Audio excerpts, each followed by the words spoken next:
or more otters.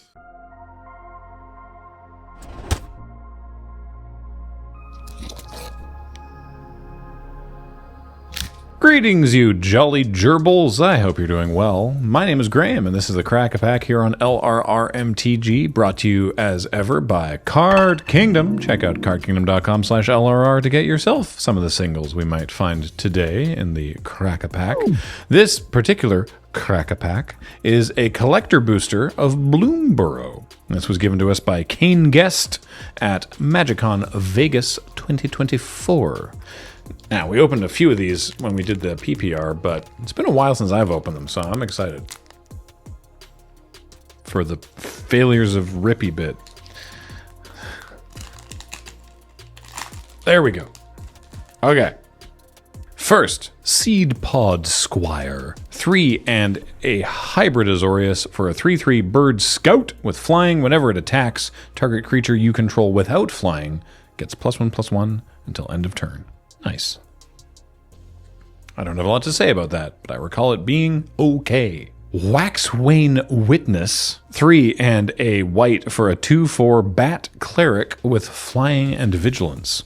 Whenever you gain or lose life during your turn, Waxwane Witness gets +1/+0 until end of turn. I remember, this is a fun one because it's every instance of it. So if you gain life and then lose life and then gain life, then that's 3 different instances of +1/+0. And the Waxwane Witness, WWW over here, the World Wide Web can get really out of hand. And that's very true. I think it's neat. Sazakap's Brew is 1 and a red for an instant that has an additional cost to cast the spell, discard a card, target player draws 2 cards. But it also has Gift a Tapped Fish, one of my favorite rules text phrases in Magic. Gift a tapped fish. You may promise an opponent a gift as you cast this spell. If you do, they create a tapped 1/1 blue fish creature token before its other effects. And the effects, as I mentioned, is target player, usually you, draws 2 cards.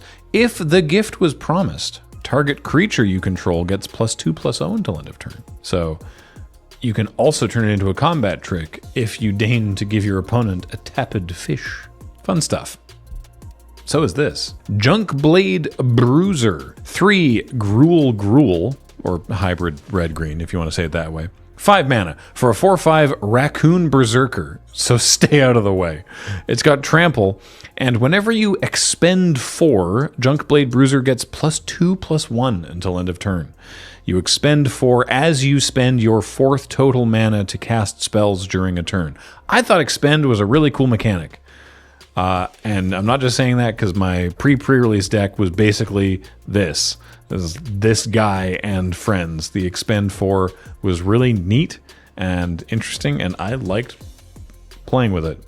And randomly turning this into a 6/6 with trample, pretty cool. Sunshower Druid, I love this little guy. Single green mana for a 0/2 Frog Druid. When it enters, you put a +1/+1 counter on target creature, and you gain 1 life. I just like his little frog going, yeah, praise the sun.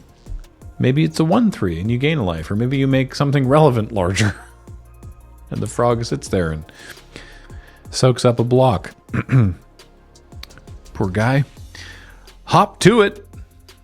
Good name. 2 and a white for a sorcery. Make 3 1/1 white rabbit creature tokens. Finding a hidden patch of glowberries is almost as joyful as eating them. Almost, says Ms. Bumbleflower. They look very excited about this. Honestly, and 3 1/1s for 3 mana? It's surprisingly powerful and limited as well. We're already into uncommons, because of course this is a collector booster. Wix Patrol. This is a good one. 4 black for a 5/3 Rat Warlock. When Wix Patrol enters, mill 3 cards. When you do, target creature an opponent controls gets -X/-X until end of turn, where X is the greatest mana value among cards in your graveyard. I'm a fan of like the 6 mana creature that conditionally kills something, like this one, or the Monoist Circuit Feeder from Edge of Eternities. It's a small niche of creature in Magic, but I like it. Harnesser of Storms. Oh yeah, otters all over the shop. 2 and a red for a 1/4 Otter Wizard. Whenever you cast a non-creature or otter spell, you may exile the top card of your library. Until end of turn, you may play that card. This ability triggers only once each turn. I like that the otter wizards in the set care about non-creature spells like most wizard archetypes in Magic, or more otters. I also care about more otters. Now, if I'm remembering correctly how these are usually collated, this should be a full art basic land. No, we're still not quite there yet. It's Paw Patch formation. 1 and a green for an instant. Choose 1. Destroy target creature with flying. Destroy target enchantment. Or draw a card and create a food token. This is very versatile. This does a lot of stuff, potentially. Well, it only does one of these each. You can only pick one mode, but this seems very handy. I like this a lot. I like if you just don't have a target, you're like, you know what? Just give me a card and food. We'll figure out something else to do with it. Okay, this should be the basic land. It's a basic land. All right. This is a plains, and I want to say this is spring. It's spring or summer. For those unaware, the full art basic lands in Bloomburrow, there was a cycle of them for seasons. I think I remember hearing that like winter was the least common. I don't know why that is a thing. I feel like they should just all be the same, but this one, it's either spring or summer. It looks spring because it's so lush and colorful. I don't know if maybe summer is like, maybe looks more dry or something. I'm not entirely sure. All right, now we're into the silly stuff. First up, Beza, the Bounding Spring. Hey, isn't Beza a problem, or was a problem before VV got printed? 2 white for a 4/5 Elemental Elk, as many of them are. When Beza enters, create a treasure token if an opponent controls more lands than you. You gain 4 life if an opponent has more life than you. You make 2 fish if an opponent controls more creatures than you. And you draw a card if an opponent has more cards in hand than you. It's the catch-up mechanic on a stick, Beza.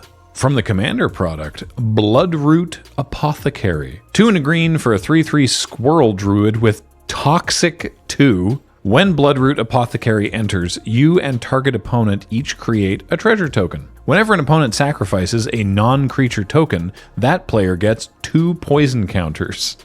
I love the idea that you're just doing normal squirrel stuff, and then randomly there's this one horrible squirrel shows up and starts giving everyone poison counters. Neat. We have a showcase frame Valley Quest Caller. Oh, I love it even more than the regular Valley Quest Caller. And the regular one's also really good. 1 and a white for a 2/3 Rabbit Warrior. Whenever 1 or more rabbits, bats, birds, and or mice you control enter, scry 1. Other rabbits, bats, birds, and mice you control get +1/+1. He just looks so resolved.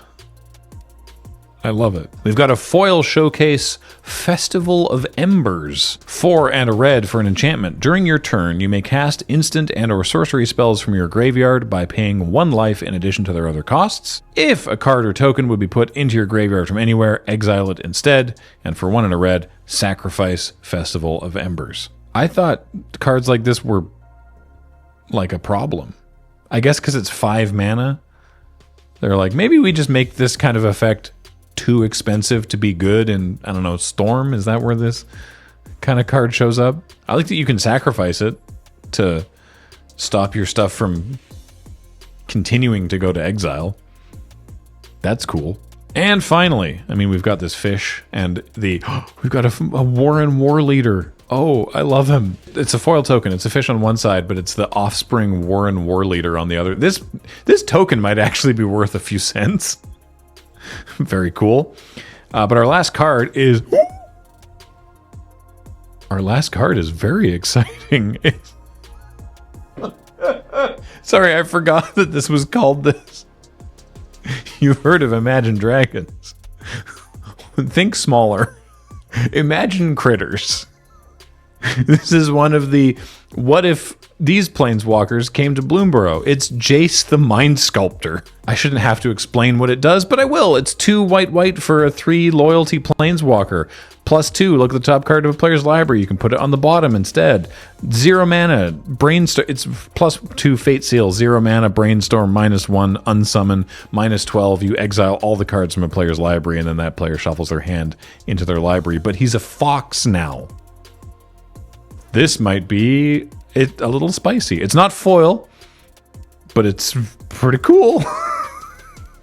And to think, I was excited about foil Warren Warleader token.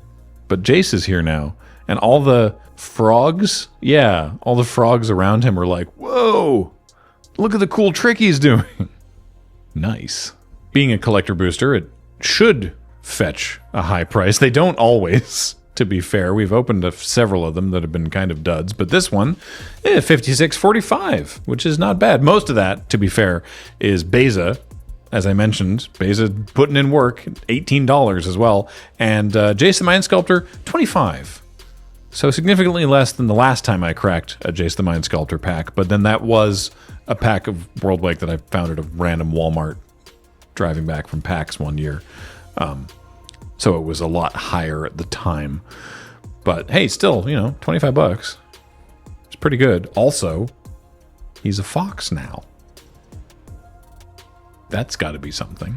James looked up the Warren Warleader token, and it, like, the regular one is selling for like $6, but the foil is like not. It's like 50 cents or something, and we can't figure out why. But it's also partially impossible to look up token values because tokens. Anyway, if I'm drafting this, I mean, it might be Valley Quest Caller, actually, but it's probably just going to be Jace. I'll take the Jace. Thanks. And thanks to you for watching the show. A reminder, the show is brought to you by Card Kingdom, a great place to buy your singles. Any of the singles you've seen here. Not literally these ones, because we use these for stuff, but like the same cards. Just go to cardkingdom.com/LRR. The LRR is important because that tells them that we sent you. Also, if you don't do that, you can just support us directly on our Patreon or by becoming a member of this YouTube channel. We really hugely appreciate it. Thanks, everybody. Until next time, I've been Graham, joined by James on tech. Matt edits these. Heather gets them online. Thank you all so much for watching, and I'll talk to you next time. Bye.